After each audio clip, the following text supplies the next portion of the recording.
veg.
test.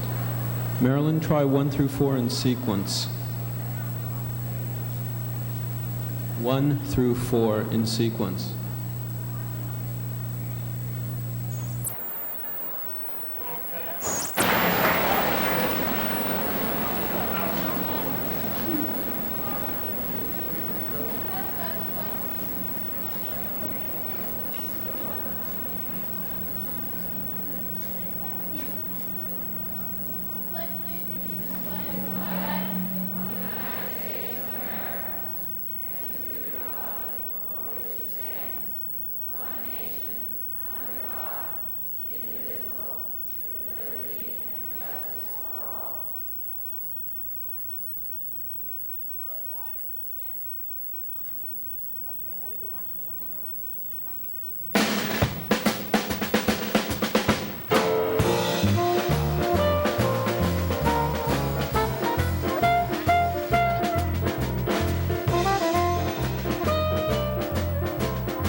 Is there any sound? There we are.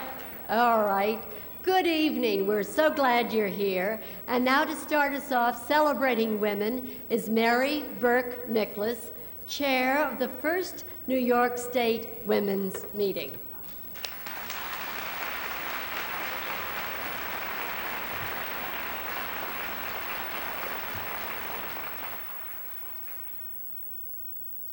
Welcome to the, is it not on? Can you hear now? Okay. Welcome to the first New York State Women's Meeting. Starting tonight, blank pages in the history of this great empire state will begin to be filled with the great events that happen here this weekend. In 1848, history was made by a gathering of women in Seneca Falls, New York, with the great presence of Susan B. Anthony and Elizabeth Cady Stanton. We are also the home of Sojourner Truth, Eleanor Roosevelt, Frances Perkins, and many other great women. We have a tradition to carry on this weekend. We will all know when we wind up on Sunday as one of the last of the 56 meetings around the country that this will truly have been a meaningful experience. In fact, it will be the best. Thank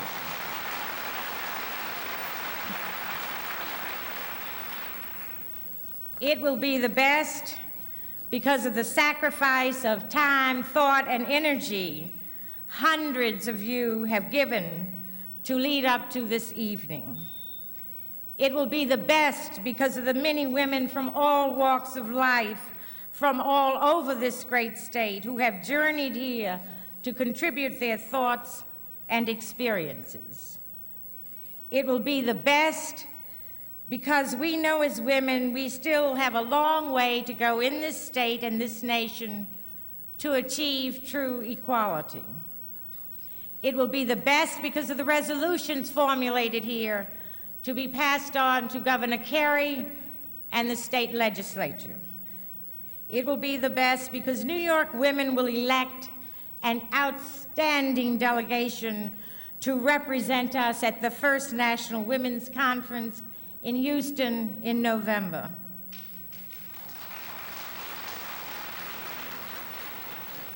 It will also be the best because we will pass important resolutions to send with this outstanding delegation to the national conference. It will be the best because we gather here as sisters to exercise our rights and unite at the end in true sisterhood.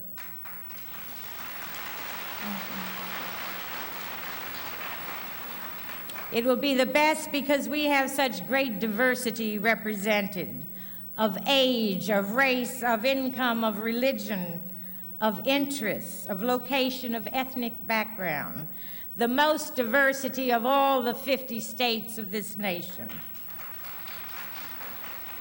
And lastly, it will be the best because we intend to work so hard this weekend, we're gonna make it so.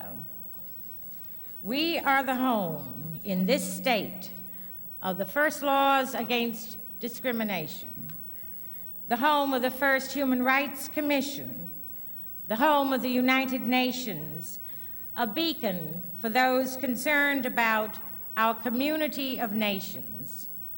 It is here in this state that the Statue of Liberty has served as a beacon to those yearning for a better life, those who lived here or passed through our state to settle the rest of the nation.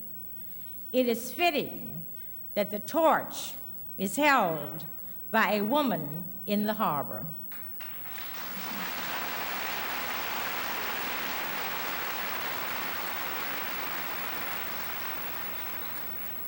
We will uphold the great traditions of this state this weekend. Congratulations on being here. I salute you, New York women. Thank you.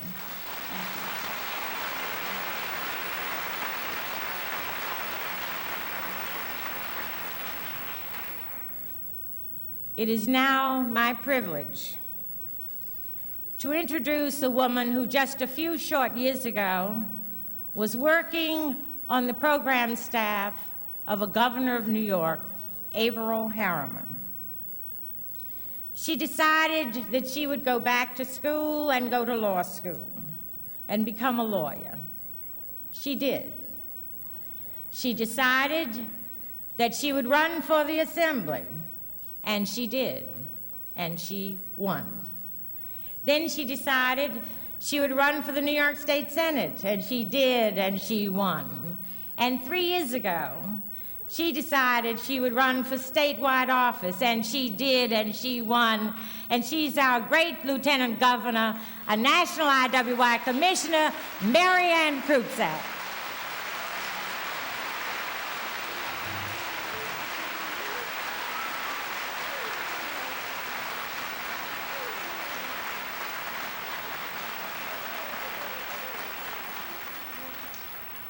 Thank you, Mary Nicholas. I promise you, will be the last time at this weekend that I won't be able to see you and that I'll be up at this kind of a platform. I have an official duty to perform tonight, besides giving you the warmest greetings and sharing with you my own sense of excitement about what we are about. But I promise that in the course of this weekend, we will share together, as we all will, and that I will be able to look at you as you are looking at me on this platform tonight. These lights in this building are blinding, and I feel your presence, but I can't see you. I'm thrilled that we have, for those who cannot hear, someone standing next to me. I borrowed a page from Rosalind Carter, and I wore the dress tonight, my red, white, and blue skirt, and a top that I wore when I gave greetings to the Democratic National Convention in New York City. And I thought that that opportunity to share a few thoughts ought to be able to be shared by everyone. And I arranged for someone from the Lexington School for the Deaf to be with me on the platform.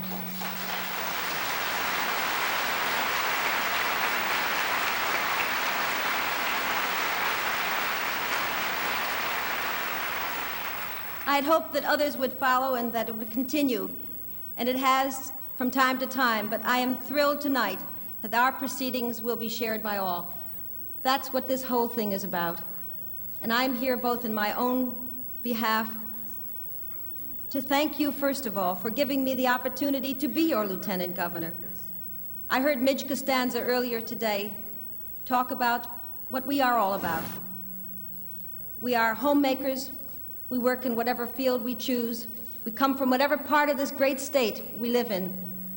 But we come together and we have aspired together, and we are where we are because of our own aspirations and the opportunities that some of our forebears and those who recognize that all people should be able to be whatever they wish to be. But we know that there are still problems, and we are coming together as women across this nation are coming together out of vast differences, and some would concentrate on those more than on our similarities.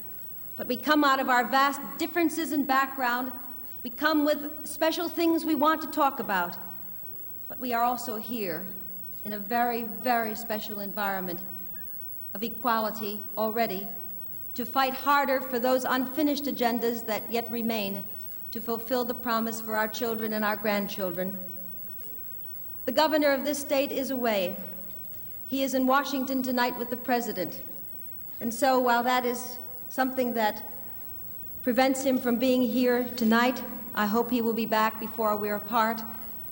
But I'm here then tonight as your acting governor, and for that I thank you.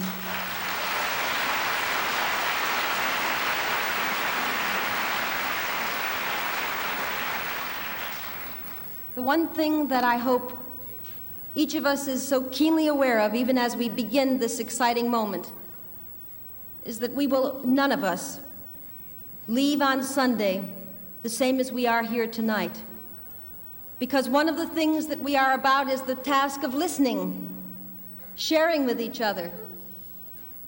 I remember the experience at Mexico City, the International Women's Year beginning, which started this decade that we are about the business of constructing within our own state, on our way to Houston and on our way to the United Nations to assess within the world community where women are and what our future will be.